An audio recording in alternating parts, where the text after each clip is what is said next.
tardes a todos y a todas, de nuevo aquí en República Dominicana. Buenas noches allá en Europa.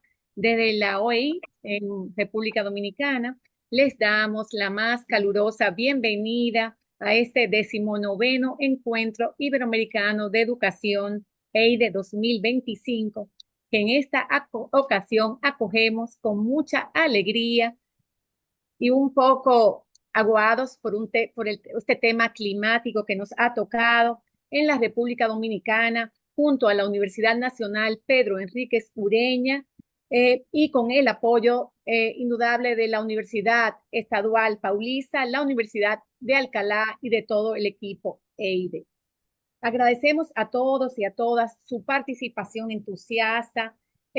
Como ya ha dicho Mario, tenemos representación de diversos países de la región, prácticamente de todos los países de la región, y nos acompañan académicos, rectores, rectores, vicerrectores, funcionarios de diferentes universidades, también de los diferentes ministerios de educación de los países, hacedores de políticas públicas, equipos técnicos, equipos docentes, una diversidad de profesionales preocupados y vinculados a la educación y a todo eso de la necesidad imperante de impulsar transformaciones en el sector educativo.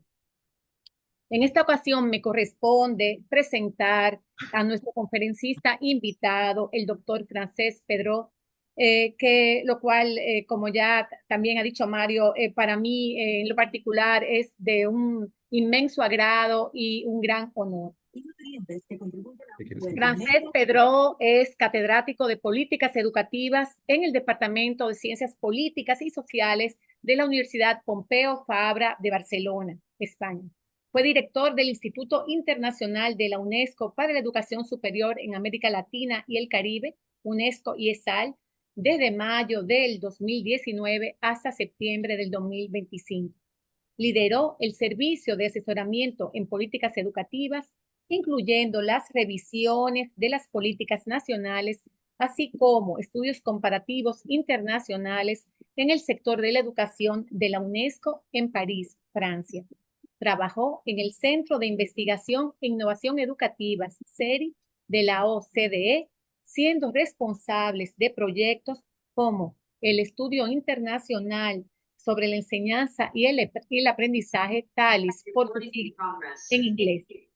Dirigió las revisiones de la investigación educativa en los países de la OCDE y el proyecto sobre innovación sistémica en educación.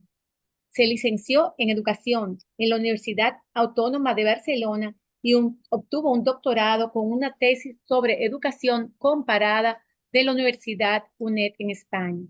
Realizó estudios postdoctorales en políticas públicas comparadas en el Instituto de Educación de la Universidad de Londres, en Reino Unido.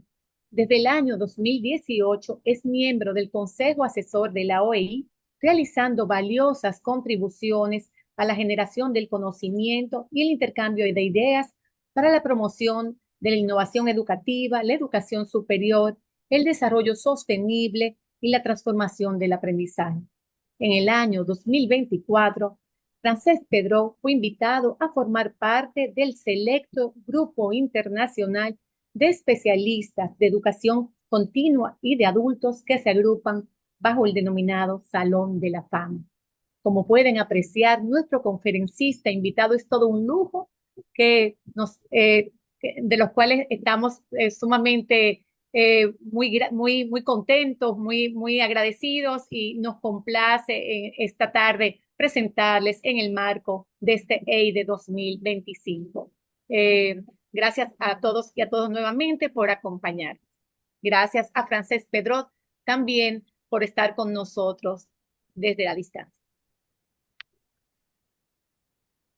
Muchas gracias. Creo que puedo empezar ya porque ha habido bastantes elogios y no creo que sean merecidos. Antes de empezar, quisiera mostrar mi agradecimiento tanto a EIDE y las universidades convocantes como, por supuesto, a la OEI en particular a Catalina, que ha hecho posible que a pesar de todas las dificultades, pues finalmente pueda estar junto con ustedes, ¿no? Y antes, de verdad, de empezar del todo, me he dado cuenta de que en el público debe haber muchísima gente, pero yo he reconocido a una persona que es la profesora Altagracia López de INTEC y quisiera saludarla desde aquí porque siempre fue un apoyo y un referente para mí durante mis años al frente del Instituto para la Educación Superior. Además, quiero felicitarla porque, si no recuerdo mal, hace un par de días que la han nombrado profesora emérita de INTEC.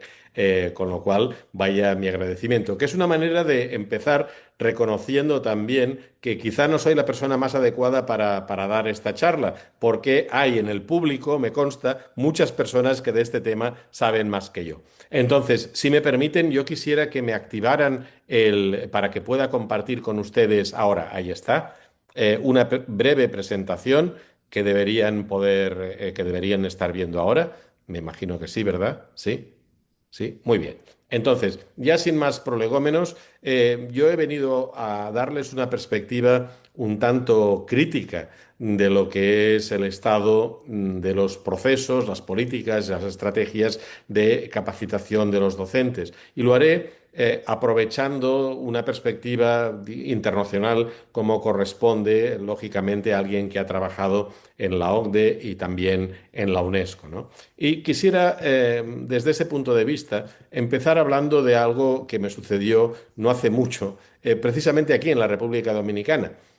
Con ocasión de una reunión precisamente del Consejo Asesor de la OEI, del que, como ha dicho Catalina, formó parte desde el 2018, se nos ofreció la posibilidad de visitar una escuela rural en las afueras de Santo Domingo. Y ahí conocí a Carmen, que sigue siendo una maestra de primaria con más de 20 años de experiencia. Tuve la oportunidad, junto con otros colegas, de observar su clase y realmente me sorprendió algo particular, y es que tenía en el aula estudiantes haitianos recién llegados, algún niño con necesidades especiales y utilizaba una tablet vieja que servía más o menos para mostrar vídeos educativos que iban circulando en el aula, ¿no? Al final de la clase tuvimos la oportunidad de charlar brevemente y con cierta tristeza, pues me dijo algo así como, cuando yo le dije, oye, menudo entorno más difícil, ¿no? En el que tienes que trabajar con esta semejante diversidad y en estas circunstancias, ¿no? Y ella me dijo algo así como, mira, francamente, nunca me prepararon para esto en la universidad. Yo pensaba que ser docente sería otra cosa. Y todo lo que sé hacer bien, me dijo, lo aprendí tropezando, equivocándome y volviendo a intentar una y otra vez. Bueno, yo Disculpe, creo, doctor, sí, no vemos su presentación, vemos su computadora en la totalidad. Si vaya, pudiera poner vaya, la presentación en grande. vaya. A Y ver, ahora. disculpe usted. No, no, estoy compartiendo toda la pantalla. Ahora lo veo, claro. Y yo Intentando quisiera, ubicarme un ahora audio. voy a empezar otra vez, a ver si ahora, sí, ahora sí. Ahora sí, ¿verdad? Perfecto, ahora sí. Bueno, Perfectamente. un texto que luego de todas maneras voy a compartir con ustedes. Yo creo, si me permiten, volver un poco atrás, volviendo al caso de Carmen. Vaya, ahí está Carmen, efectivamente. Ahí estamos. Yo creo que esa impresión que me transmitió Carmen es algo que con el tiempo he podido ir confirmando con datos internacionales, ¿no? Y más aún ahora que hace escasamente una semana, 10 días, se publicaron los últimos resultados del programa TALIS de la OCDE. Y es que, mm, digamos, la intuición o la expresión de Carmen y los datos apuntan a que existe una brecha profunda entre cómo formamos a nuestros docentes y las realidades a las que se enfrentan en las aulas hoy en día, ¿no? En particular en nuestra región. Y esa brecha yo quisiera que fuera el corazón de la presentación que voy a realizar. Eh, Estoy seguro de que algunas de las cosas que voy a decir van a escocer y van a provocar probablemente reacciones, en algún caso, un poco airadas, ¿no? Pero siendo, digamos, la hora que es, yo prefiero ser provocativo, a riesgo de equivocarme, y sencillamente que me utilicen como un punto de partida para elaborar o reelaborar sus propias convicciones sobre esta cuestión. Yo voy a utilizar, siempre que sea posible, datos y datos internacionales. Entonces, justamente quisiera empezar recordando que nos encontramos con una paradoja verdaderamente fascinante.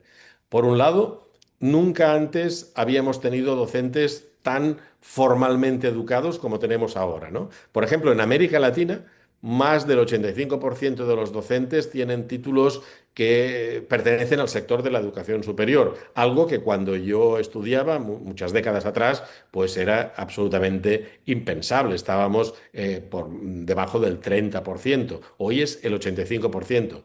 Pero además, también es verdad que no solo tenemos docentes más formados, sino que nunca antes las demandas sobre la profesión habían sido tan complejas y tan multifacéticas como lo son hoy en día.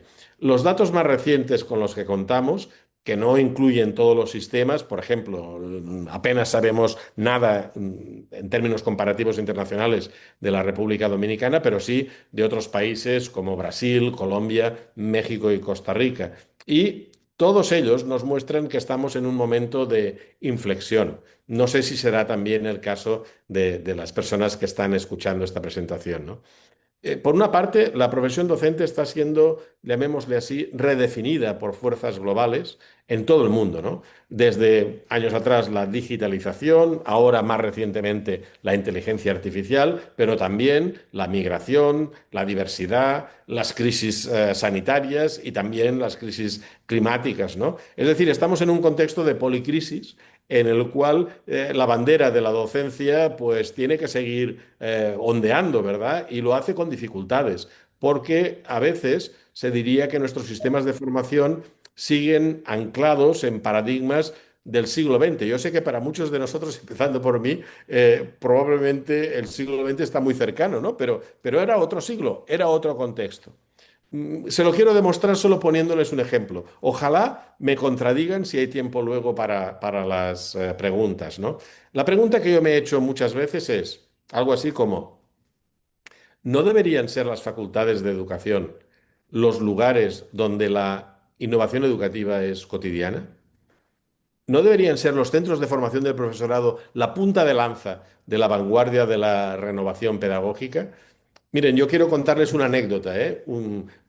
Antes, cuando estaba en la OCDE, uno de los países que estaba más de moda para visitar y conocer, digamos, cómo deberían funcionar las cosas era Finlandia. Hoy no se habla tanto de Finlandia y sustitutos, si quieren luego podemos hablar de este tema, ¿no? Y recuerdo, esto estoy hablando aproximadamente del año 2009, 2010, realizando una visita que incluía distintas escuelas. En un momento dado me di cuenta de que en el centro, que era un centro de secundaria, yo no tenía, o sea, no tenía cómo conectarme a Internet. Eh, Tenía una urgencia y entonces pregunté al director del centro, ¿qué pasa? No está funcionando hoy Internet. Y me dijo, sí, pero, ¿sabes? Tienes que colocarte en aquella esquina de allí porque allí en esa esquina es en el único lugar donde tenemos conexión a Internet, ¿no? Me sorprendió porque yo esperaba de Finlandia realmente encontrarme en fin, con una realidad educativa en la vanguardia del uso de la tecnología. Yo sé que eso tiene muchas derivadas, ¿no? Pero realmente me sorprendió porque pensé que efectivamente en ese lugar, en ese centro de secundaria, que era un centro piloto para la formación del profesorado, pues no había conectividad a Internet, cosa que sin embargo era posible encontrar en la calle, en Helsinki, promovida por los organismos públicos y totalmente gratuita. Es decir, que uno no tenía que pagar nada, sencillamente paseándote por la calle si tenías conexión a Internet. En fin, tómense un momento para reflexionar sobre sus propias experiencias y díganme si su impresión coincide con la mía. O si por el contrario, nuestros centros de formación del profesorado, llámense facultades o escuelas o colegios de formación, no son ni mejores ni peores que cualesquiera otras facultades en nuestras universidades. Yo pienso que deberían ser el espejo para las demás, ¿no?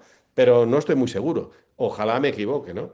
No creo en mi experiencia que se distingan por ser precisamente la vanguardia de la innovación pedagógica.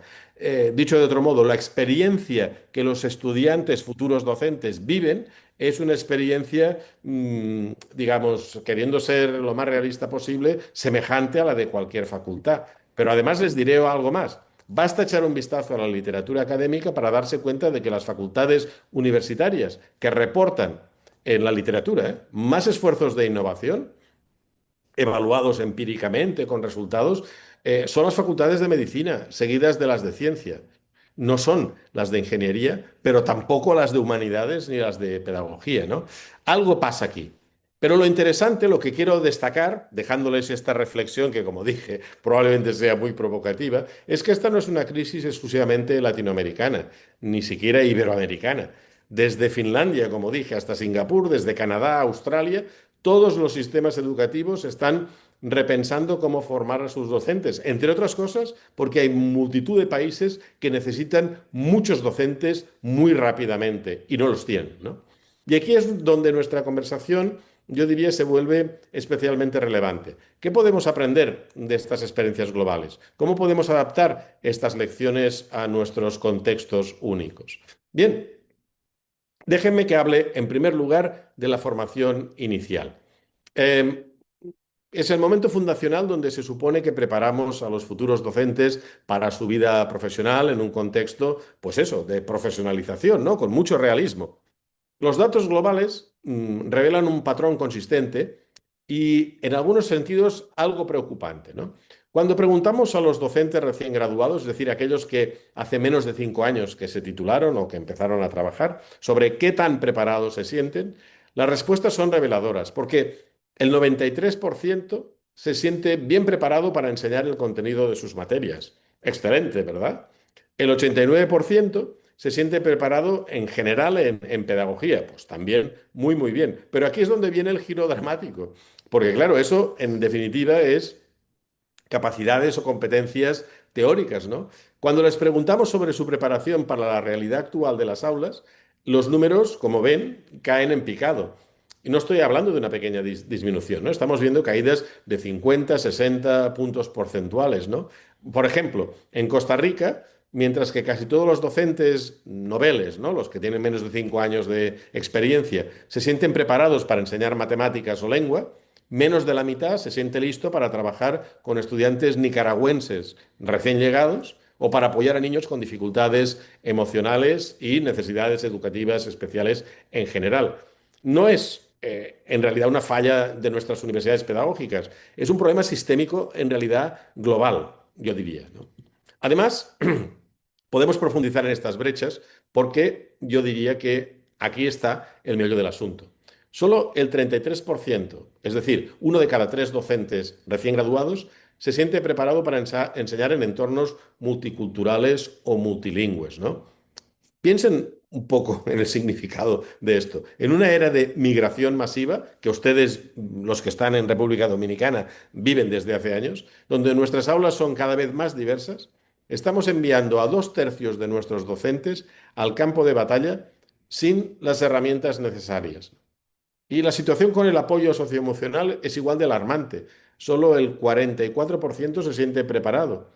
Y esto es anterior a la pandemia. Imaginen cómo estos números deben verse ahora, cuando el trauma colectivo y la crisis de salud mental juvenil están en su punto más álgido, ¿no? También en las universidades. Curiosamente, además, esto coincide con una tendencia muy clara, propiciada para bien o para mal por colegios profesionales y sindicatos, según la cual el docente es un profesional de la enseñanza, pero no tiene o no debería tener ninguna, como diría yo, ninguna voluntad de incidir más allá de garantizar el aprendizaje, ¿no? No debería para nada actuar en contextos donde se supone que lo esencial es la familia. Recientemente, el director de educación de la OCDE hizo una declaración en la que vino a decir que todo docente debería ser un poco psicólogo también. Y las reacciones en las redes fueron furibundas contra él por considerar que efectivamente, pues eso, existe, digamos, también una tendencia a pensar que el docente es un profesional de la enseñanza, punto, y que no tiene que intervenir para nada en la vida de las personas, ¿no? En fin, digamos, para gustos colores, yo comparto la visión de Andreas Schleicher, ¿no? Eh, yo creo que hay un dato en este sentido que es importante también, ¿no? Y es darnos cuenta que la percepción con respecto a esta preparación está o viene empeorando con los años, ¿no? En la mayoría de los países de los cuales tenemos datos comparativos internacionales, los docentes graduados hoy se sienten menos preparados que los graduados años atrás. ¿Cómo es posible que estemos retrocediendo? Bueno, yo diría que es muy sencillo de entender, que es que el mundo cambia a velocidad exponencial y nuestros programas de formación inicial docente, pues, y los de formación permanente también, si cambian, lo hacen a paso de tortuga. Es como si estuviéramos preparando docentes todavía para las aulas de 1995 y no para las de 2025, ¿no? No quiero parecer que estoy culpabilizando a nadie. Yo creo que estoy acreditando la realidad tal y como nos la expresan los docentes en estas, digamos, macroencuestas internacionales, ¿no? No me gustaría que lo tomaran como una afirmación que procede sencillamente de un juicio personal. Es algo que procede de los datos, ¿no? Vayamos ahora a lo que sería la formación continua, porque si algo tiene es que tiene una altísima participación. Aquí yo diría que es importante darse cuenta de que en los países más desarrollados la participación en programas de formación permanente es casi universal, por multitud de razones, entre otras porque en la mayor parte de los sistemas que fundamentalmente son de provisión pública, es decir, donde, como sucede en buena parte de los países de la OCDE, no en todos, pero en buena parte, donde la provisión de educación se ofrece básicamente a través de la red pública, los docentes son empleados públicos, a veces incluso funcionarios públicos, y necesitan acreditar una serie de puntos vinculados precisamente a su formación permanente, ¿no? Y esto explica probablemente por qué ha habido un desarrollo tan amplio de la formación profesional permanente. En cualquier caso, si algo se hace bien en la formación inicial es transmitir el virus de la necesidad de continuar aprendiendo, ¿no? Y el compromiso con la mejora que yo creo que existe, ¿no? Pero esas cifras, 96%, probablemente tienen también peros, ¿no? Y yo creo que en este caso, también tomando como punto de partida los datos, hay un pero muy significativo, que es cuando preguntamos a los docentes sobre el impacto real de estas formaciones a las que casi universalmente todos asisten, solo la mitad, el 55%, dice que tuvieran un efecto positivo o significativo en su práctica. Esto sería como decir que vas este lunes a una formación, estás toda la semana en un contexto de formación y vuelves al lunes siguiente a tu centro escolar, a tu aula, y sigues trabajando como antes. Es decir, no ha habido nada que esto es lo que nos está diciendo la mitad de la gente, no ha habido nada que tú puedas decir, más allá de que tal vez pienso con categorías diferentes o conozco otras teorías, en definitiva mi práctica sigue siendo la misma. Tendrán razón los que me critiquen diciendo, bueno, claro, pero es que no solo es el desarrollo de las capacidades, también están las condiciones en las que trabajan los docentes, ¿no? Entonces, habría que hablar también de si ese lunes han mejorado esas condiciones o no, porque si siguen siendo las mismas, en definitiva, no le podemos pedir peras al olmo, ¿no? Pero en cualquier caso, yo creo que estamos obligados a hacernos, por lo menos desde la perspectiva política, que es la que lógicamente yo cultivo, estamos obligados a pensar en la inversión masiva de tiempo, de recursos y de energía que esto representa, ¿no? Es decir, los docentes van a la formación permanente, pero ¿cuál es el beneficio real que podemos acreditar que obtienen? Al fin y al cabo, estamos hablando de millones de horas de formación que la mitad de los participantes nos dicen que no se traducen en mejoras tangibles en el aula. En Brasil, curiosamente, que estamos relativamente cerca, casi todos los docentes reportan un impacto positivo de su formación continua. Es curioso esto, ¿no? Porque uno pensaría que Brasil, en fin, no es precisamente, ¿verdad? Siendo un territorio tan amplio y con tanta variedad, pues no es precisamente un lugar en el que vayas a encontrar prácticas ejemplares, ¿no? Pero la verdad es que están haciendo las cosas un poco diferente del resto de países de la región, porque su formación permanente está basada en la escuela. Es decir, es la escuela la que solicita qué tipo de formación quiere, ¿no? Está vinculada directamente a los desafíos del aula y con un procesos de seguimiento y acompañamiento. Por tanto, no son cursos aislados los viernes por la tarde o los lunes por la mañana. Es desarrollo profesional integrado en la práctica diaria y que además surge de una expresión de necesidades que el propio centro escolar realiza, no de un menú, digamos, preexistente, ¿no? En países nórdicos como Finlandia o Suecia, tradicionalmente considerados pues, modelos educativos, solo un tercio de los docentes considera que su formación continua fue impactante, es decir, que tuvo un impacto, ¿no? Y la lección a mí me parece que es muy clara.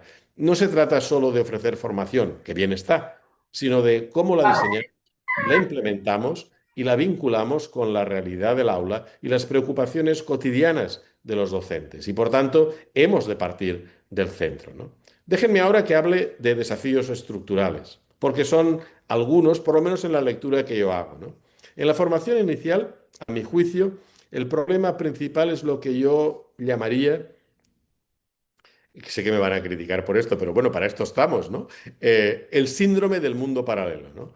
Nuestras facultades de educación, como dije anteriormente, parecen operar en una especie de burbuja académica. Ustedes me dirán, los que trabajan en ellas, me dirán que no. Yo estoy seguro que no es así en todos los casos, ¿no? Pero la imagen pública que transmiten, sobre todo en conversaciones múltiples que he tenido con decisores políticos, es que se trata, como decía, de una burbuja hermética donde la teoría reina suprema, sí, por encima de todo, pero la práctica es vista como una actividad periférica, ¿no?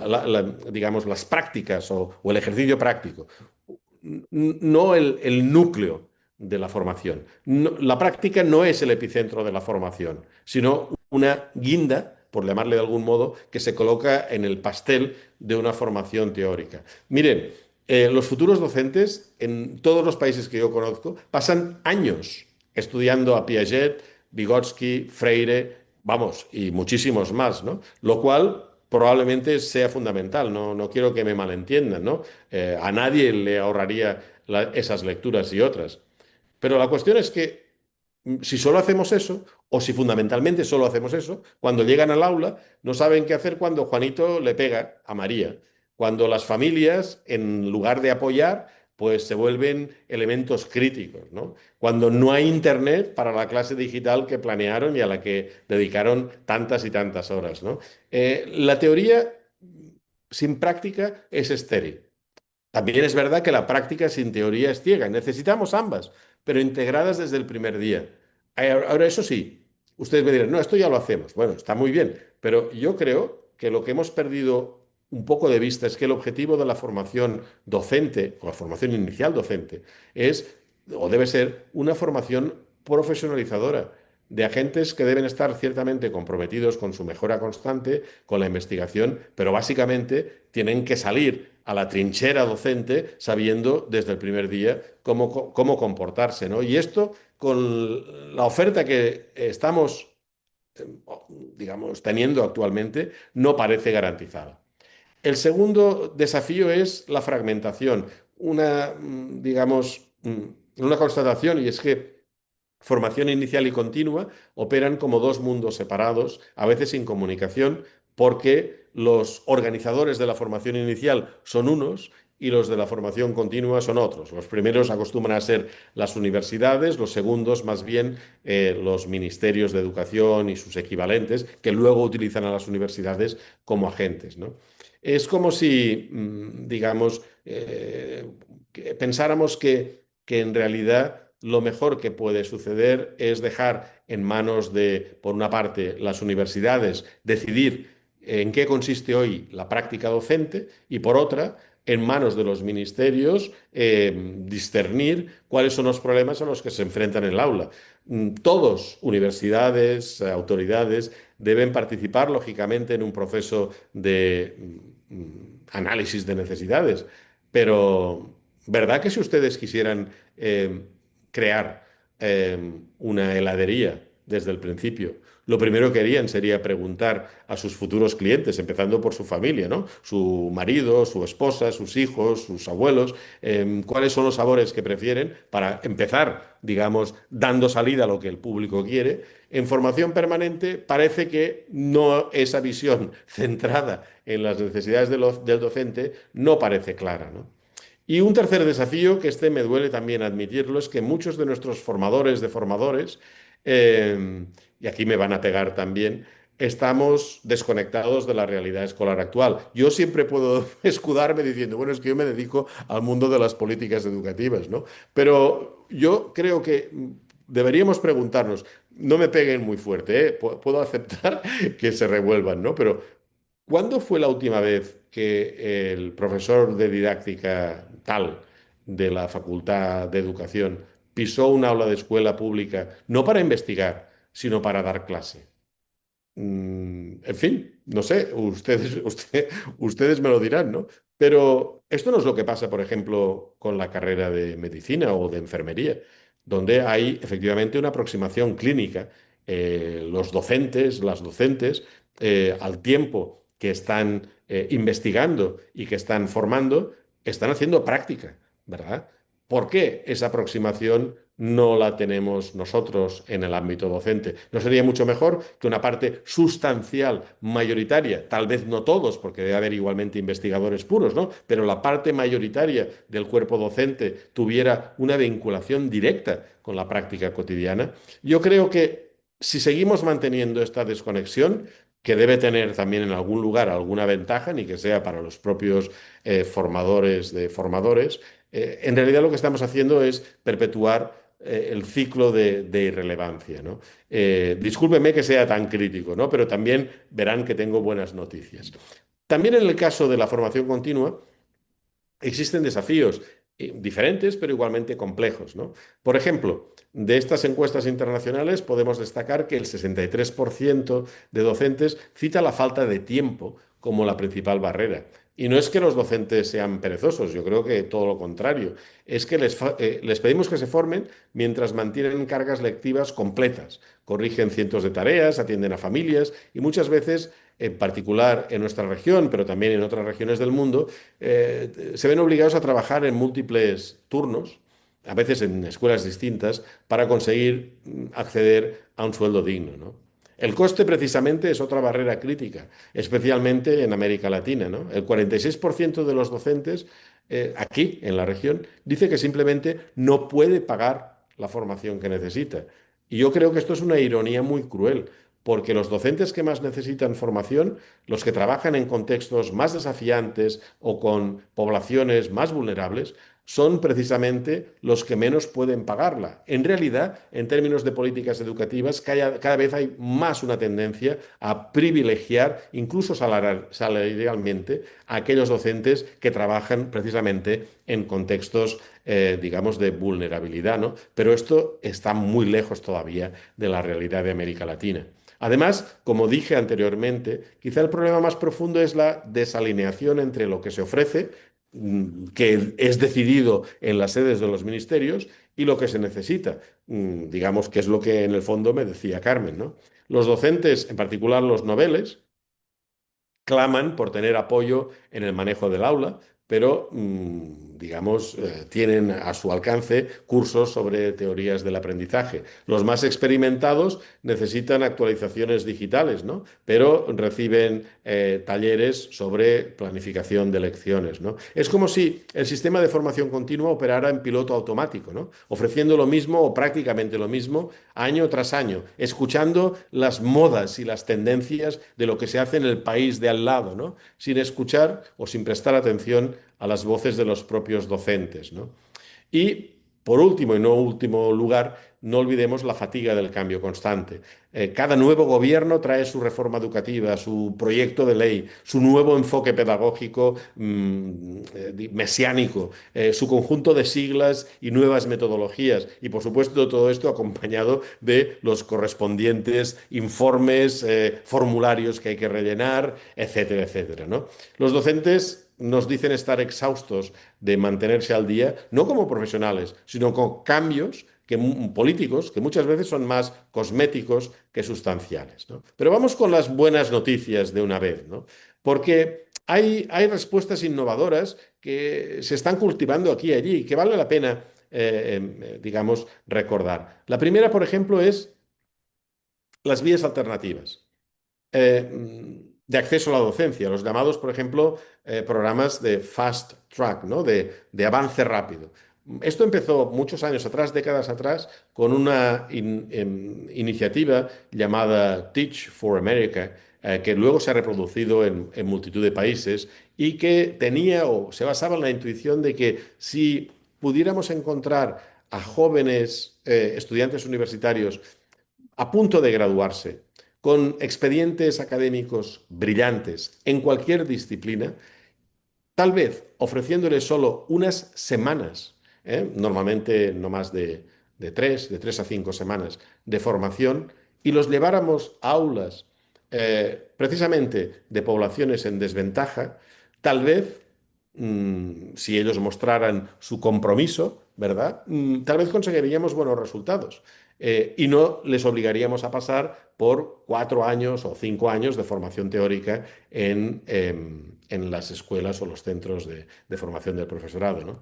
Bueno, esto ha venido creciendo enormemente, no solo en Estados Unidos, sino en multitud de países. Y realmente las investigaciones empíricas acreditan algo que me parece muy preocupante, y es que los resultados académicos que obtienen los alumnos que han tenido docentes con este tipo de preparación, que ustedes me dirán cortísima, resulta que en algunos casos son mejores que los que obtienen con docentes tradicionales, a igualdad de condiciones en términos de perfiles de los alumnos. Es realmente preocupante, ¿no? Aparte de esta realidad, hay otras derivadas precisamente, como dije anteriormente, del hecho de que no hay suficientes docentes. Es decir, que cuanto más avanzamos en el tiempo, más la profesión se convierte en algo menos apetecible, ¿no? En Australia, por ejemplo, casi la mitad de los nuevos docentes de primaria y de secundaria provienen de otras carreras sin prácticamente ningún tipo de formación docente. Es decir, son programas acelerados que permiten obtener lo que se llama una certificación docente mientras están enseñando, pero con apoyo intensivo y mentoría. Es decir, que con unas pocas semanas en las que en realidad se enfrentan a la realidad de la trinchera y con un mentor que está detrás de ellos, pero solo con semanas, resulta, digamos, que se desenvuelven bien. Colombia, más cercano a nosotros, desde donde les hablo hoy, ha adoptado un modelo similar, permitiendo que profesionales con licenciaturas en otras áreas pues accedan a la docencia en secundaria tras completar lo que podríamos llamar que es un programa de formación pedagógica condensada, ¿no? Y parece que funciona. Los Países Bajos van más allá, subsidian a las propias escuelas para que sean ellas las que creen programas a medida para que estos docentes de segunda carrera, por llamarlos de algún modo, pues puedan ejercer sin más. Aquí yo quiero insistir que se esconde una doble realidad. Por una parte, la presión para conseguir, digamos, un número importante de docentes que nos están faltando en muchos países y, por tanto, una formación rápida, ¿verdad? Pero por otra, también la convicción de que tal vez lo que se hace en muchos años se pueda hacer de una manera condensada e incluso mejor. La primera consideración es un hecho, la segunda es una sospecha, ¿no? Ustedes me dirán, pero bueno, pero esto no puede funcionar, esto no, seguro que no funciona. Bueno, pues yo les diría que los datos que tenemos a día de hoy son mixtos, pero prometedores, ¿no? Estos docentes, digamos, necesitan apoyo pedagógico intensivo, sobre todo durante el periodo de inmersión, pero traen una perspectiva totalmente distinta, ciertamente. Y los resultados que acreditamos a través de diversas investigaciones muestran que son comparables y a veces incluso mejores que los que obtienen docentes formados en las vías tradicionales, ¿no? Desde luego, la diversificación de las vías de acceso a la profesión puede enriquecerla, ¿sí? También puede debilitarla, ¿no? Eh, la cuestión es si esto es una receta para solucionar rápidamente la escasez de docentes o, por el contrario, una estrategia para reformar desde fuera, de una manera sutil, la formación inicial del profesorado, ¿no? Es decir, cuando realmente, la pregunta que yo me hago es, cuando realmente se llegue a acreditar que se puede conseguir un docente con semanas de formación y ese docente, déjenme que utilice esta expresión, lo hace bien, ¿por qué hemos de seguir financiando facultades cuyos programas duran 4 o 5 años? ¿Dónde está el valor añadido? Discúlpenme, sobre todo los colegas de las facultades de educación, ¿no? Pero creo que es lícito hacerse esa pregunta y compartir esta preocupación. Em, yo diría que hay un segundo ámbito muy importante, que es una tendencia muy alentadora también a nivel global, que es el reconocimiento de que los primeros años de docencia, los 5 primeros años, son críticos. Además, son los años donde, de acuerdo a los datos de los que disponemos, algunos países llegan a perder en los primeros 5 años hasta el 40% de los nuevos efectivos docentes, ¿no? Frustrados y abrumados por la realidad del aula, tanto en primaria como en secundaria. Claro, la respuesta no puede ser otra que el desarrollo de programas estructurados de inducción y de mentoría. Por ejemplo, en Lituania, el país europeo, la proporción de docentes noveles con un mentor asignado aumentó prácticamente un 20% en solo 5 años, ¿no? Claro, entonces no es extraño que no solo los docentes, digamos, estén más contentos, sino que además estén también más satisfechos. En Shanghái hay un modelo, desde luego es China, es otro contexto, ¿no? Pero muy sofisticado. Los nuevos docentes tienen cargas lectivas inducidas en su primer año, lo cual les permite, digamos, tener tiempo para observar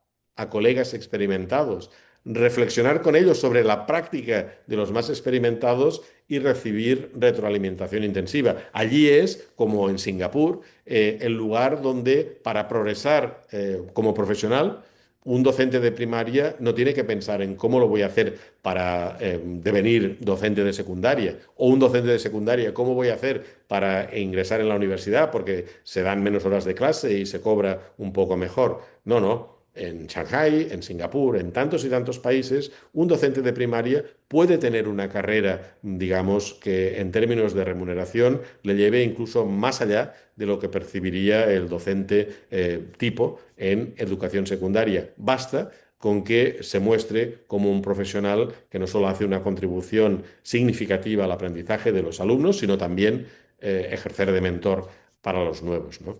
El mentor para mí no es alguien a quien se consulta ocasionalmente, es, o yo lo entiendo así, un compañero de viaje en estos cruciales primeros pasos. Y por eso es muy importante que los sistemas empleen recursos para detectar quiénes son realmente, no quién quiere ser mentor, sino quiénes merecen ser mentores, ¿no? Los datos que tenemos internacionales son contundentes en este sentido, porque demuestran que los docentes noveles con mentores, que han pasado por procesos de inducción con un seguimiento individualizado, tienen mayor satisfacción laboral, mayor probabilidad de permanecer en la profesión tras los primeros 5 años y esto es crucial, mayor impacto en el aprendizaje de sus estudiantes. No se trata solo de hacer que los docentes se sientan mejor y no se vayan, ¿no? Ahora que los necesitamos, sino es cómo podemos mejorar la calidad de la enseñanza desde el verdadero principio, ¿no? En nuestra región, Costa Rica está liderando este esfuerzo con su Programa Nacional de Inducción, en donde cada docente Nobel tiene no solo un mentor, sino un equipo de apoyo que incluye al director del centro, al coordinador pedagógico y, lo que me parece más interesante, ¿no? Pares en su misma etapa, ¿no? Es un enfoque de la formación permanente que habla de comunidades de aprendizaje, no de individuos aislados, ¿no? En el ámbito, lógicamente, de la formación continua, hay revoluciones también. Quizá más incluso que en la formación inicial.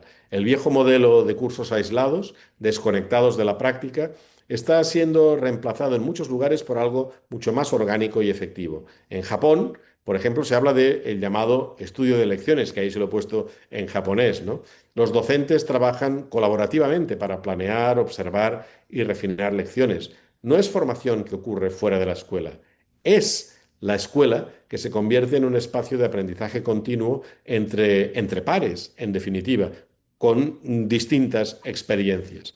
Déjenme que les ponga un problema. Un grupo de docentes identifica un problema, digamos, por ejemplo, cómo enseñar fracciones de manera más efectiva, porque han visto que no termina de funcionar, y pueden llegar a trabajar juntos durante meses, probando simultáneamente diferentes enfoques, observándose mutuamente, y quiero repetir esto, observándose mutuamente, ¿no? Y refinando la propuesta hasta encontrar la que verdaderamente funciona en cada caso, ¿no? Singapur ha llevado esto un paso más allá con su modelo de academia de docentes. Cada docente vaya, ahí tenemos a un cliente que acaba de llorar.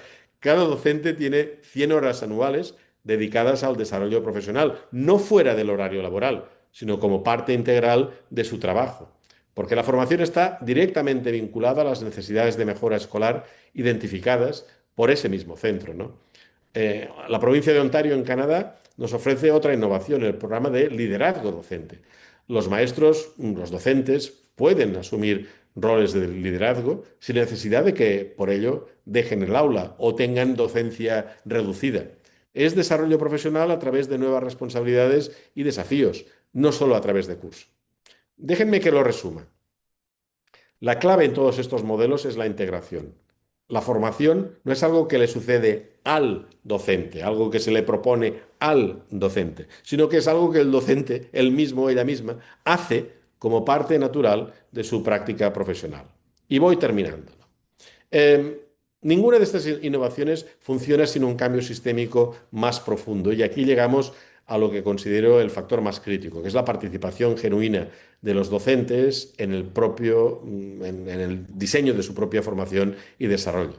En Canadá, por ejemplo, la provincia de Alberta nos da una lección magistral con su iniciativa denominada ICE. No fue diseñada en el ministerio para los docentes, sino que fue co-creada con los docentes y sus asociaciones profesionales. Los propios docentes identificaron las prioridades, diseñaron los programas y evaluaron los resultados. Y el gobierno proporcionó recursos y apoyo, pero la dirección, la estrategia vino de la profesión misma. Australia desarrolló lo que llaman los estándares profesionales nacionales de docencia a través de un proceso de consulta que duró 2 años y que involucró a miles de docentes. No son estándares de actuación profesional impuestos desde arriba, ¿no? O por un grupo de expertos internacionales. Son aspiraciones definidas por la propia profesión sobre lo que significa ser un excelente docente, ¿no? Y Chile, más cerca, nos muestra cómo la evaluación docente puede transformarse de ser un mecanismo, yo diría que casi punitivo, a uno más bien formativo cuando los docentes participan en su diseño.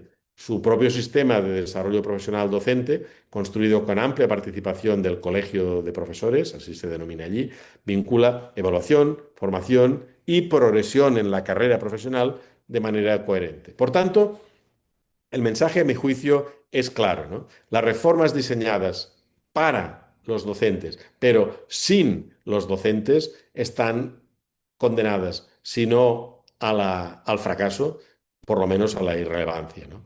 La profesionalización de la docencia requiere que tratemos a los docentes como profesionales que son, con voz, con agencia y con responsabilidad en su propio desarrollo. Y termino. Eh, Permíteme volver a Carmen de nuevo, ¿no? La maestra que mencioné al principio. Cuando le pregunté qué habrías necesitado para estar mejor preparada, su respuesta fue, yo la recuerdo como muy simple pero profunda. Necesitaba que alguien me mostrara que está bien, quizá no saber todo, que aprender es parte del trabajo, no una señal de incompetencia, pero necesitaba que me lo dijeran, necesitaba sentirme parte de una comunidad que me cuida, no necesariamente más cursos. Esta es quizá la lección de todas las que he podido intentar aprender a lo largo de estos años, que me parece más significativa, ¿no? La formación docente que funciona no consiste solo en agregar más contenido, más cursos, más requisitos. Se trata de contribuir a reimaginar la docencia como una profesión de aprendizaje continuo, donde la vulnerabilidad de no saber es el punto de partida para el crecimiento colectivo y al mismo tiempo el impulso para la investigación, ¿no? En el fondo, digamos, estoy pidiendo una profesión que se reconozca a sí misma como una profesión clínica, por llamarle de algún modo. Las tendencias globales yo creo que nos muestran un camino claro: formación inicial más práctica e integrada, vías diversas de acceso con apoyo robusto, inducción y mentoría sistemática, desarrollo profesional basado en la escuela y vinculado a las propias necesidades y sobre todo docentes como protagonistas de su propia profesionalización. Y aquí está nuestro desafío, ¿no? Los que trabajamos también, sea desde la perspectiva pedagógica o desde la perspectiva política, los propios decisores políticos, los líderes, ¿realmente estamos dispuestos a soltar el control? ¿Estamos listos para confiar en los docentes como profesionales? ¿Podemos transformar nuestros sistemas de formación de ser, digamos, certificadores a verdaderos ecosistemas de aprendizaje que promueven la creación de comunidades? Termino. Carmen todavía está en la misma escuela rural donde la conocí años atrás, pero ahora yo me iba a decir me carteo, pero no me carteo, lo que hacemos es enviarnos WhatsApps. Me dice que ya no está sola, que forma parte de una red de docentes rurales que creo que no tiene ningún tipo de apoyo especial, sino que sencillamente es una red voluntaria que se reúnen virtualmente cada semana. Iba a decir cuando el tiempo lo permite, ¿no? Ella en particular tiene una mentora que es una docente jubilada que la visita mensualmente porque ella fue a buscarla. Me parece muy interesante, ¿no?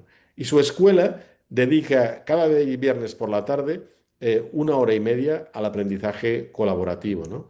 Es verdad que todo esto cae sobre sus espaldas, pero déjenme que diga que a mí me parece que Carmen no esperó a que el sistema cambiara. Ella y sus colegas, digamos, apostaron por el cambio y arriesgaron por él. Yo diría que de una manera, digamos, muy valiente, ¿no? Y yo creo que esta es la verdadera tendencia internacional y con esto termino. Docentes que toman las riendas de su propio desarrollo profesional y nuestro rol, o si lo prefieren, yo diría más, nuestro privilegio es apoyarles, facilitar y aprender de ellos. En fin, muchas gracias por su atención y compromiso con la transformación de nuestra profesión. Si quieren saber más acerca de nuestras investigaciones sobre estas temáticas y otras de políticas educativas, por favor, no dejen de escanear ese código QR que les aparece en la pantalla. Yo compartiré con la OEI tanto estas transparencias como el texto en el que me he basado para esta presentación. Critíquenlo, destruyanlo o rehúsenlo, es igual, pero servirá a su propósito, por mucho que, digamos, les parezca que les he decepcionado porque he sido extremadamente crítico, servirá a su propósito si les ayuda para reafirmarse en sus convicciones o para ampliar sus perspectivas también con los datos y las evidencias más importantes que les he compartido. De nuevo, muchísimas gracias a todos ustedes.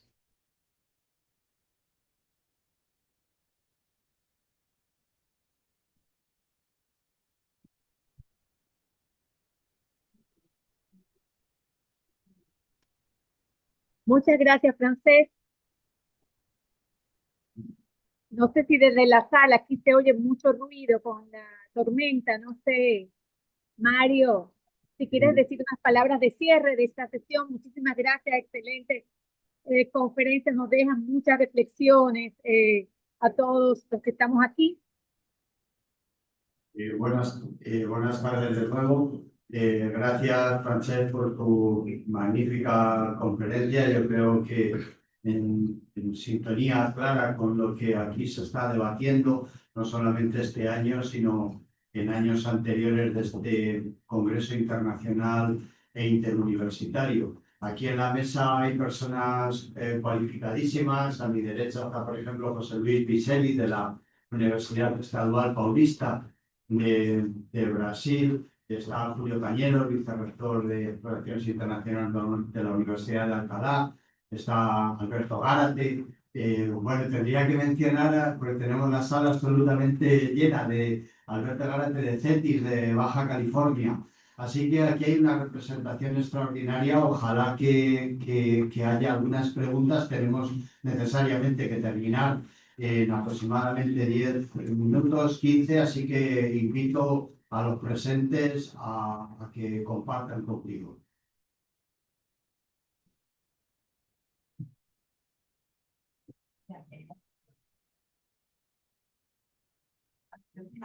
¿Hay preguntas?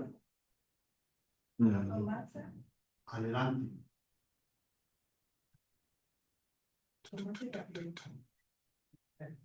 No, espera. No. Solicitar para la opción de segundo, la segunda opción. En los 3 puntos, segunda opción. Sí. A ver. Ahí está. Gabriel puede hablar. Gabriel puede hablar. Gracias. Sí, buenas tardes. Gracias, Francés, por ilustrarme tanto. En realidad, yo tengo experiencia práctica. Eh, Me gustaría saber tu opinión, si esto tendría alguna similitud o podría aprender algo de los principios que se llevaban cuando eran aprendiz, cuando los sistemas se aprendían por oficio y tenían un señor que sabía hacer las cosas, que ahora puede ser el mentor, y él aprendía lo que hacía el señor, y bueno, con su integridad, con todo lo que puede ser un ser humano, pues lo puede mejorar. No sé qué similitud tengas, si me podrías ayudar, por favor. Sí, bueno, este debate nos llevaría, es fácil de responder. Digamos, la respuesta corta sería sí, pero no. Y me voy a explicar, porque yo creo que, digamos, la figura clásica del aprendiz es alguien que llega, digamos, a una profesión y aprende prácticamente desde cero, desde el primer día, los rudimentos de esa profesión. En el caso de los docentes, nosotros tenemos la fortuna de poder contar ciertamente con una serie de, ¿cómo podríamos llamarle?, de elementos teóricos que pueden iluminar la práctica, ¿no? Entonces, me parece que haríamos mal en confiar solo en un sistema de aprendizaje, es decir, colocar a un futuro docente que nada sabe de teoría o de organización escolar o de didáctica, colocarlo en las manos de un docente experto y esperar que la magia sin más ocurra. No, porque estamos formando, digamos, a alguien que, a diferencia de, por ejemplo, un zapatero, ¿no? Que con la práctica, o un cocinero, ¿no? Que con la práctica puede ir mejorando, digamos, la calidad de su oferta. En este caso, estamos hablando de una profesión extremadamente compleja en la cual, afortunadamente, la investigación, en particular la investigación empírica, puede ayudarnos a mejorar la práctica también, ¿eh? Por tanto, yo diría sí, en el sentido de que creo que no hay ninguna razón por la cual no debamos considerar que la formación docente es una formación de voluntad profesionalizadora y por tanto es bueno que coloquemos a los futuros docentes en manos de docentes cualificados y experimentados, pero no solo eso. Y esa es la diferencia que yo establecería con respecto a un sistema de aprendizaje clásico, ¿no? Muchas gracias. Sí, muchas gracias, muy amable. A mí, Tomasa, me toca a mí. Me toca a mí. Sí, adelante. Adelante. Ok. Ay, muchísimas gracias por esta tan gran oportunidad, señores. Mi nombre es Tomasa Marte Puello, Distrito 1502, desde República Dominicana. Sabiendo, Oh, De Fuerza Unida, Tomás. no ha dado tanta información tan increíble como que el 85% de los docentes están titulados y también que solamente tenemos un 33% de docentes que están cualificados para trabajar en aula con necesidades diferentes. Sabiendo eso, y él cita que el nivel inicial y la educación continua hay un sesgo entre esto y esto. ¿Cuál sería el cuadro que usted como estadista o como docente, como doctor, nos podría facilitar para nosotros poder crear una mejor educación? No sé si me están escuchando. ¿Me escuchan? Yo sí, pero estoy viendo en la pantalla a Ajá, alguien está compartiendo algo muy extraño. ajá. No Sí. sé qué, no Ah, sé ok. qué. Pero Pues sí. bueno, ¿usted me escucha? Sí, Yo no- muy bien, perfectamente. muy bien. Yo no Déjeme, entendí, sí. sí, yo no entendí muy bien la pregunta, o lo voy a decir de otra manera. Ajá, Si lo que creo que usted pregunta es ajá, lo que parece, digamos, usted está pidiendo en pocas palabras que yo le ofrezca una receta para conseguir la mejora educativa. Yo eso no lo tengo porque además, ¿sabe qué pasa? Que después de tantos años me he Sí, dado cuenta de que en realidad la parte fácil es la ajá. parte que puedo hacer, que es la parte de compartir los diagnósticos, lanzar recomendaciones. Donde nos morimos todos, todos los países absolutamente, es Sí. en lo que en inglés se llama the implementation gap. Es decir, las dificultades que todos, a nivel de gobiernos nacionales o de instituciones o incluso de centros escolares, tenemos para llevar a práctica, a llevar a la práctica, a implementar, digamos, nuevas directrices o incluso el propio cambio en términos genéricos, ¿no? Yo le quiero poner un ejemplo. Miren, probablemente ustedes estén familiarizados con el programa PISA de la OCDE, que evalúa a los estudiantes de secundaria, de, en fin, ya prácticamente casi 100 países de todo el mundo. Bueno, este programa tiene 25 años de antigüedad, ¿sí? Y desde entonces viene generando evidencias, en principio, sobre lo que aprenden esos alumnos, que es el resultado, lógicamente, de su trayectoria, no solo de ese curso en el que están en este momento. Eh, 25 años de evidencias. ¿Cuántos países, cuántos países de esos prácticamente 100 han conseguido mejorar de manera significativa y sostenida en el tiempo sus resultados escolares? ¿Cuántos? De 100 a día de hoy, 7. 7. ¿Será que esos documentos, esas investigaciones no están al alcance de todo el mundo? No. Todo el mundo sabe que si uno quiere mejorar la práctica educativa, lo más sustancial que hay que hacer es mejorar las capacidades y las condiciones laborales de los docentes. Eso se sabe desde hace años. ¿Qué es lo que pasa? Pues que a la hora de ponerlo en práctica empiezan los problemas, ¿verdad? Para empezar, un problema lo tenemos en América Latina, un problema de fiscalidad, no tenemos suficientes recursos, pero luego, en segundo lugar, también problema muy notable con realmente las capacidades de lo que podríamos llamar el mesonivel, es decir, los administradores de los sistemas. Me parece realmente increíble constatar, hicimos una investigación no hace mucho sobre este tema, el volumen de horas que un docente de primaria dedica a rellenar formularios. A rellenar formularios, y prácticamente en la mayor parte de los casos, como vimos nosotros, sin ningún retorno, porque tú dijeras, no, es que yo, no sé, yo cuando a veces, no sé, cuando he hecho un vuelo, me mandan una encuesta de la aerolínea. Y yo pienso, a principio pensaba, bueno, lo voy a poner, sobre todo si tengo algo que decir o algo que añadir. Al final lo he dejado de hacer porque no hay ningún incentivo para mí, ¿saben? Es decir, ellos continuarán haciendo lo que les dé la gana y a mí no me dan ni siquiera la posibilidad de decir, bueno, si contesta, le va, no sé, va a participar en el sorteo de un viaje al Caribe, ¿no? Bueno, cuando haga buen tiempo, ¿no? Entonces, me parece que es muy importante darse cuenta de que quizá uno, como diría yo, uno de los elementos más débiles de la cadena no son propiamente los docentes, es esa capa intermedia que en realidad debería administrar y promover la mejora continua y se pierde, digamos, en disquisiciones, en formularios y en regulaciones. América Latina es, desde mi modesta experiencia, una de las regiones más afectadas por el síndrome de la sobreregulación educativa, ¿sí? En lugar de invertir en generar profesionales cualificados y depositar confianza en ellos, ¿verdad? Yo creo que aquí nos falta eso, nos falta confianza en los docentes que tenemos y a los docentes les falta algo muy importante, que yo diría que la mayor parte de los docentes que yo conozco valoran más que $100 más de nómina, que es tiempo, tiempo. Eso es lo que no tienen los docentes. Discúlpeme, Tomasa, porque toda esta disquisición es para decir que realmente no puedo responder bien a su pregunta, ¿no? Pero No, espero. está bueno, está bueno. Muy bien. Muchísimas gracias. Yo ando buscando Gracias la a usted. receta. Muy bien, gracias. Ok.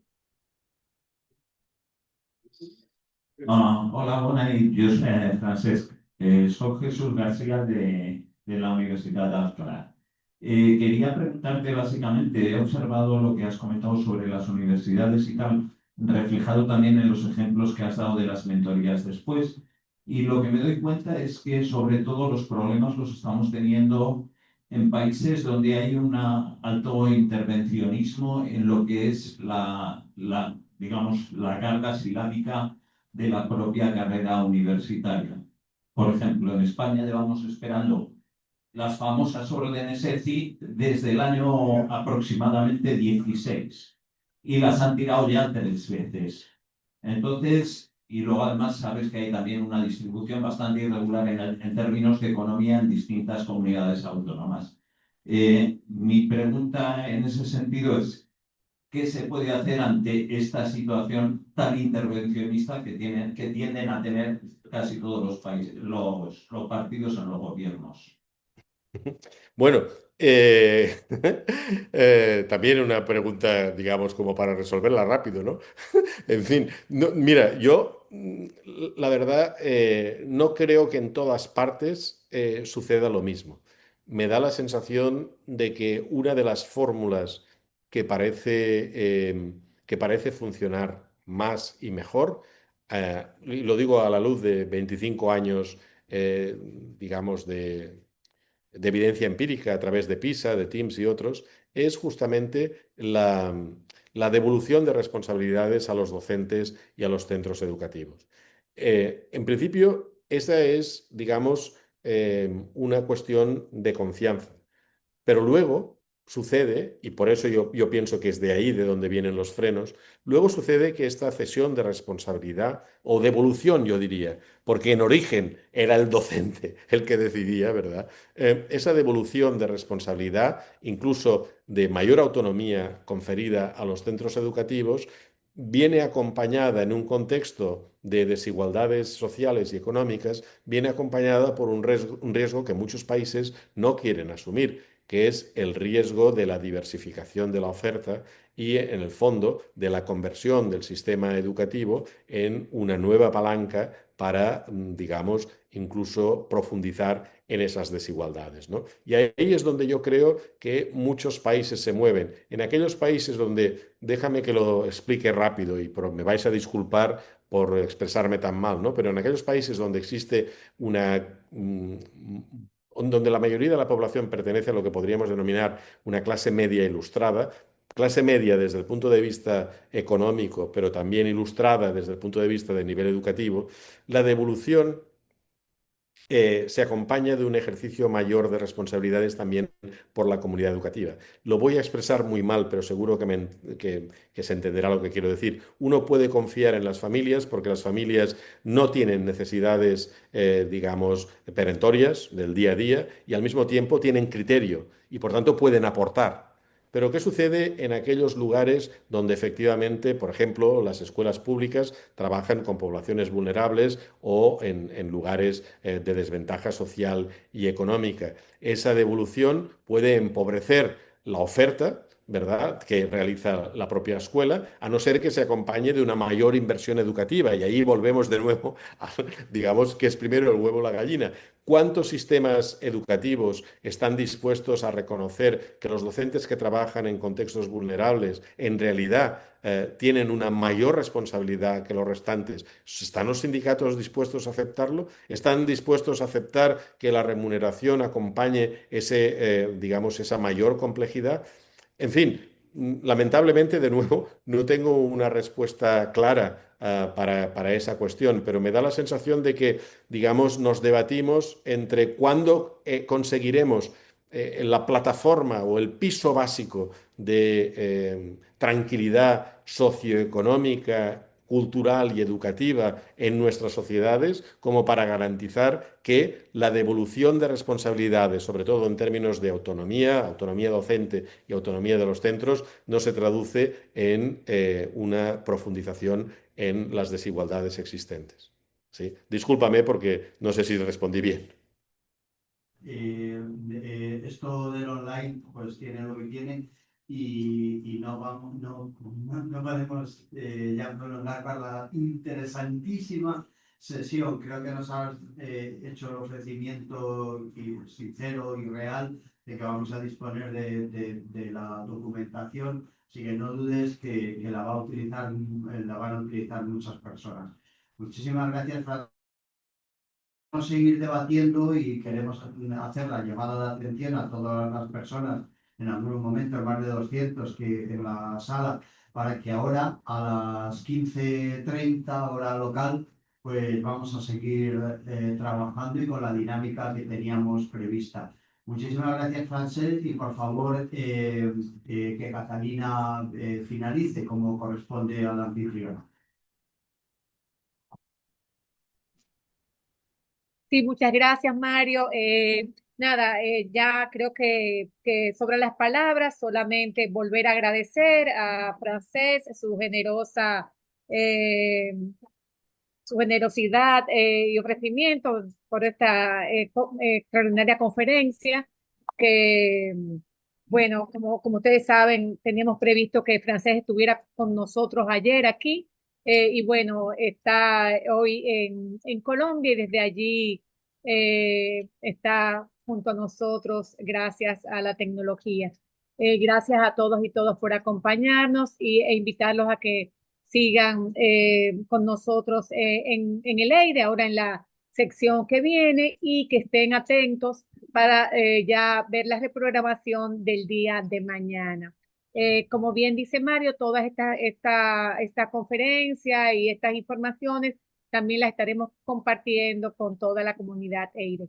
Muchísimas gracias a todos y hasta luego. Gracias, Francesc.